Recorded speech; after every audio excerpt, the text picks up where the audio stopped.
Perfectionism can give a client the means to become highly competent with all the rewards that come with that.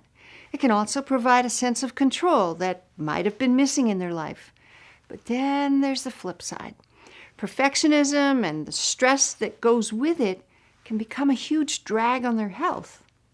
The stress load on them is high, and they're more inclined to get sick, more inclined to have to sleep more, have more inclined to be irritable, more inclined to suffer the anxiety of not being perfect and the disappointment of comparison. That's Dr. Stan Tatkin. When he's working with a perfectionist, he'll often see some of these far-reaching effects. And Deanie Laliotis reminds us that the damage doesn't always stop with the client. Not only is it egosyntonic, it's also egodystonic because it's the source of great torment internally, and it also wreaks havoc in their relationships with other people. Their relationships suffer, and this is partly because of the way their mind has been retuned by these strict standards of how they should operate in life. It's a rigid mindset that can have deep repercussions on the client's ability to connect with other people. The problems with perfection is that there's a lot of antisocial qualities to it. Nobody can do things as well as I can. I don't suffer fools easily. I'm very critical of people who don't meet my standards. I'm disappointed very easily. This is a painful issue. I'm very disappointed, let down. I'm always under stress and anxiety, for which I will complain, but I will not surrender that role. I'm always comparing self to others, a strong comparing mind. Somebody's doing something better, right? So it gives rise to envy. And the kind of envy that doesn't make me want to strive to do better, but makes me want to eliminate the competition. So you can see how the stakes get raised.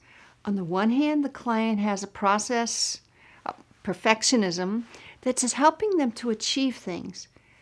But on the other hand, that same process is breaking parts of them down. This is the great paradox. So how do we approach it in treatment? As Dr. Zindel Siegel and Dr. Judson Brewer look at it, there needs to be a crucial first step. We must help the client start to orient toward the real-world costs of their behavior.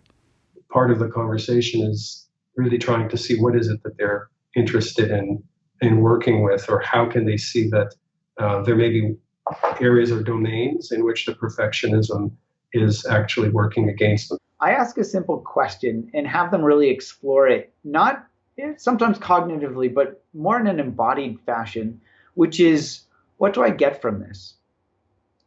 So that simple question of what do I get from this, when they're stuck in this loop of perfection, I got to get it perfect, I got to get this right. When they stop and just step back and ask themselves, what do I get from this? It's a real aha moment for a lot of people, because they see, oh, I'm anxious, I'm exhausted, I'm neglecting my family duties, I'm this. And what are you actually getting for that, extra 5% of better? Well, it's a little bit better, but it's still not perfect, right? Because it's never perfect.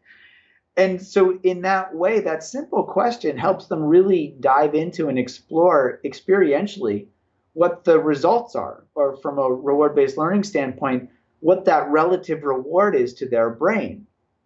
And as our brain starts to see, it was this little dopamine hit of, it feels good to, fix that a little bit more, doesn't actually add up to all the negative costs that are coming in this direct moment from trying to be perfect, like being exhausted, being anxious, being this, being that.